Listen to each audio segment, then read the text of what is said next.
Hey, beautiful. It's Risa coming to you live on Friday for Real Talk About Relationships. Today, we are talking about how do you really know when it's time to go? So, if you are in that situation where you're just feeling kind of stuck, you're unhappy but don't really know how to move ahead, this is going to be really helpful for you today. So when a relationship is not working, I'll tell you, it usually boils down to one of two things, just to kind of make it real simple. It's usually either that, it was good at one time and, we're just not really taught how to maintain loving, intimate, connected relationships over time. So life happens. And so this is what I hear from most women is that, we just don't have that connection that we used to have. We just feel really disconnected in the communication. And so I guess the good news about that is what the research shows is that as long as both people, there's still some love there, both people have a desire to want to try and make it work and save the relationship, it is possible. Those are things that it's possible to, with the right tools and support, to be able to, come back together and create even a more evolved version of the relationship. So there's sort of that category. And, if that feels true for you, then hopefully this gives you some hope. And the other thing is that a lot of times it's just we've sort of outgrown it. You know what I mean? Like, type in, by the way, say hi if you're here, if you're on the replay. And, it's like we get into relationships, a lot of times, usually based on patterns that we pick up as children. And we sort of, have you ever heard this, like how we sort of marry our parents? Like we go to sort of what's familiar. And so often we end up with a partner that we're repeating some sort of pattern that we had with a parent, and it's usually not such a such a healthy pattern. And so, sometimes we've been with someone for a long time, and maybe we've grown now, we've learned, we've evolved, and we're just sort of not a vibrational match for each other anymore. Or like just one partner has sort of evolved beyond the other person, and it's just not a match. It's just not a match anymore. And so I want to ask you a question. So this is the problem, right? Either we've just sort of, it's possible for us, if we both want to try and save it, for us to save it. We just need the right tools and support to figure out how to do that. Or it just really kind of isn't a match anymore. Like we've sort of outgrown it. And so what I want to ask you now, I want to move you in the direction of how do we find the solution? But I want to ask you a question first. And so let me ask you, how are you feeling right now? How are you feeling about in this situation right now that you're in? And mostly what I hear is that I just feel stuck. I feel confused.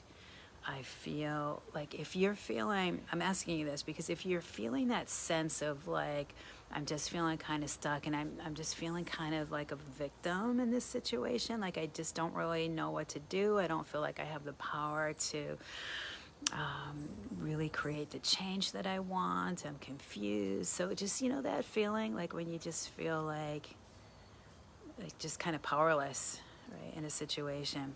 So what I want you to know is that you're not a victim. You're not a victim. It's understandable why we maybe kind of feel that way. There's a lot of reasons why we get stuck in things that we're unhappy in. And I know the research shows women on average stay stuck in relationships they're not happy in on average for like 10 years before they can be able to make the decision that's right for them and take some action if it's not working to be able to leave. But, so don't, this is not to like blame you or make you feel bad. It's just no, that's normal. It's normal to kind of fall into that sort of victim-y feeling pattern. But this is why I'm here to support you, is because the first step in finding the solution and figuring out what you need to do to be happy is for us to take back our power. Would you be willing to just get your focus off the partner. I know I say this all the time, but it's like we're not going to solve the problem by continuing to focus on our partner and what they're doing or not doing and what they need to do to change. It's not going to solve the problem. We don't have control over other people, right? So what do we got to do? We got to get our focus back on ourselves, and just, would you be willing to just take responsibility for yourself? Because this is where the solution is going to come from. It's going to come from within us, and us getting in really good alignment with what's true for us and honoring how we feel and just getting into good, right relationship with ourselves.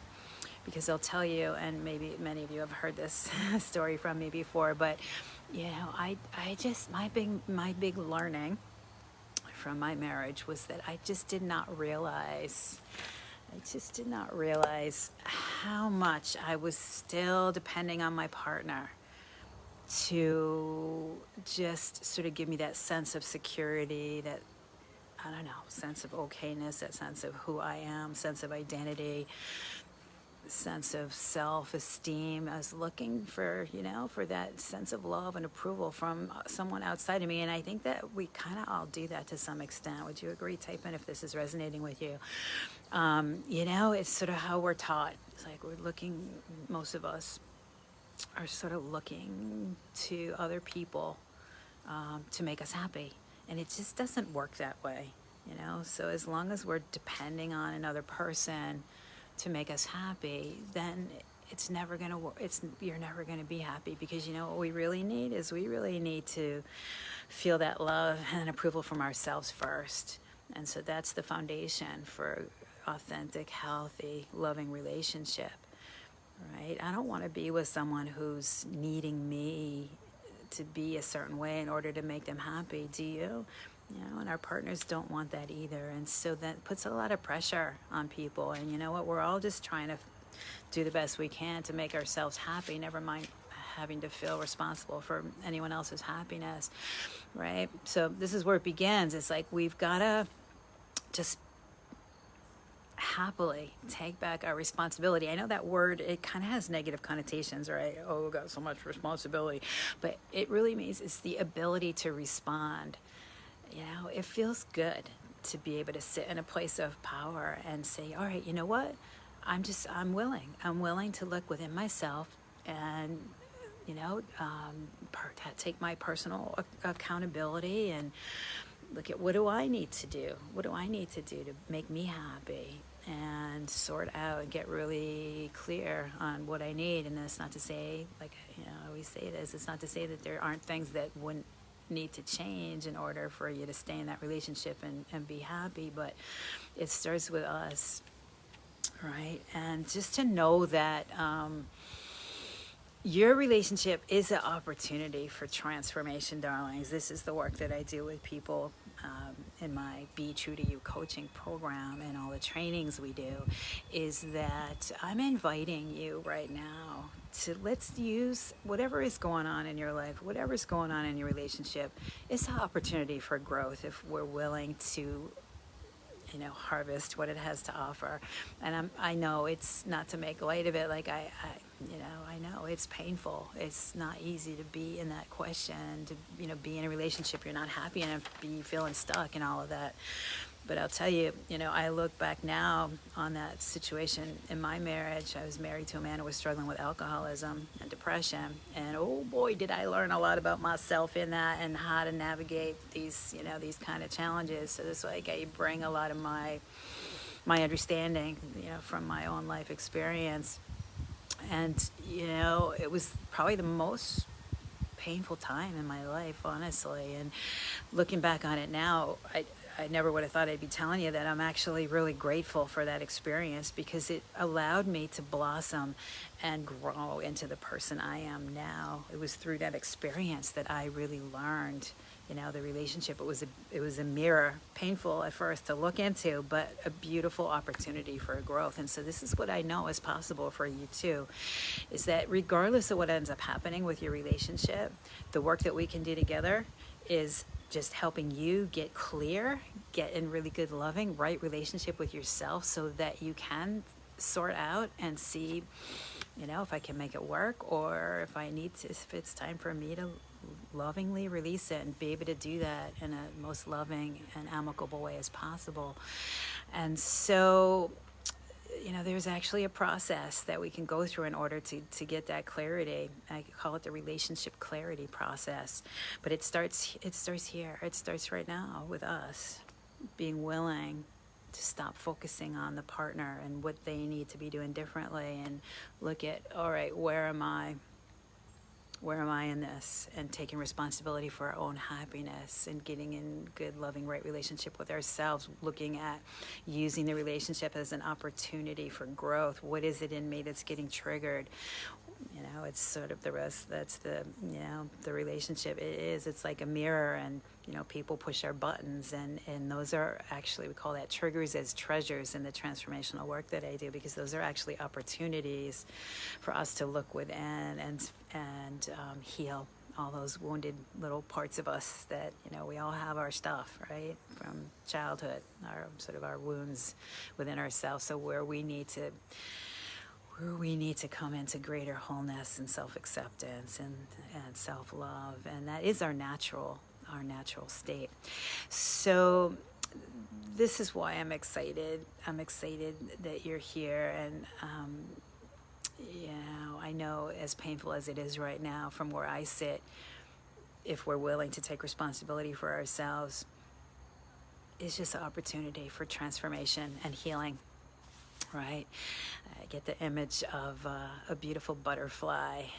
It's gone through, if you think about like the caterpillar and all the crap that it has to go through, and it's got to eat its way out of the cocoon. It's a good metaphor for this kind of situation, right? And it turns into this beautiful, free butterfly that's just enjoying life and at peace. And I have to say, like, I feel that now. I'm happily divorced still at the moment. I'm not ready to take on another partner yet. I'm not quite. I'm still happy being that free butterfly, fluttering around, and But I know that when I'm ready and the time is right, which may not be too long from now, but I will attract the kind of partner that it's going to be from a healthier place, because I'm going to be in a healthier place with me. Anyway, so the bottom line here for you is that if we're willing to get our focus on ourselves and just start to feel like we're willing to take our power back, to be responsible and get the tools and the support we need to figure out if we can make it work or not, and to use this as an opportunity for growth and healing, then you win no matter what. And I know if you get to the point where you do get really, you get to that point where you are clear and you make the decision to leave, that's not to say that that's not a painful process, but ultimately it does, I believe, serve everybody's highest good. And so to help you, to support you through this whole situation, hopefully this is giving you a little, just, a tool for today, is just, the main idea is like, let's get our focus off the other person and bring our attention back to ourselves. This is where our solution's going to come from. It's going to come from us being willing to look at our own relationship with ourselves and our own part in what's happening. Use the relationship as a mirror and as an opportunity for growth and healing. So I'm really excited to be with you. I'm going to be with you live all next week for a free 5-day training, the 5 keys to know when it's time to go. And it's going to be really powerful, really transformational. I hope this is making sense today, but we're going to take a deeper dive into all of this. Day 1, we're going to talk about what's not working and can you fix it. Day 2 is, what do you really need to be happy? What are the things that we need in a partnership in order for it to be healthy and a happy relationship? Day 3 is, how do we stop reacting to our partner's behavior? Maybe some really powerful tools for how to manage your thoughts and process your feelings, so that we can take back our power to be sovereign over our own well-being. So how we feel is no longer dependent on what someone else is doing. And would that feel good for you? Yeah, it feels good. That's how I want to That's how I want to be in my life. Day 4 is getting unstuck. Like I said, there's a lot of good reasons why we stay stuck in things we're not happy in, but I'm going to give you some really powerful tools on how to break free from fear, which is basically what it boils down to: breaking free from fear, guilt, and indecision. And the last day is how to know when it's time to go. And we're going to talk in depth about this relationship clarity process. So, like I said, there's actually a process you can go through so that you don't have to keep spinning your wheels and feel that sense of being stuck in the middle and indecision. So that you can understand, what does this process look like that I have to go through, so that you can get to a place, you can get to that place of 100% clarity, knowing in your heart and readiness in your heart to know. You can see, is it possible to make this work? Are we able to start to evolve it and make it feel better? Or getting really clear that it is time to let it go. So, darlings, please, I'm going to put a comment a link in the comments. Click below if you want to join me live all next week. The recordings will be up during the course of the week, but I really encourage you, if you can join me live. It's going to be from 12 to 1 Eastern all next week. And we're going to have private time. It's all going to be confidential. We'll be on Zoom, and only I'll be on the recording, and then we're going to shut that off and for private question and answer time, so you can receive some real support and connect with some of the other women who we're all kind of feeling and experiencing the same thing. So it's nice to be able to connect with other people too, to know you're not alone in this, and hear what other people have to share, because we all have stuff to learn from each other, right? So I hope you'll join me. Click below to register, and I hope to see you. Please type in any question, comments, things to share. Give this a thumbs up if it was helpful for you. And I love you. Enjoy your rest of your day, and remember, you can always ask yourself the bottom line question: what do I need to do right now to take care of myself? I'm going to head out for a walk. It's gorgeous here today, right? That's always a good question, anytime. What do I need to do today to take care of me? What do I need to do right now to take care of myself? So that's a good place to start. I'm really, really excited to be able to support you. So click that link and come on over and join me next week. And I hope to see you there. All right, my love. Bye for now.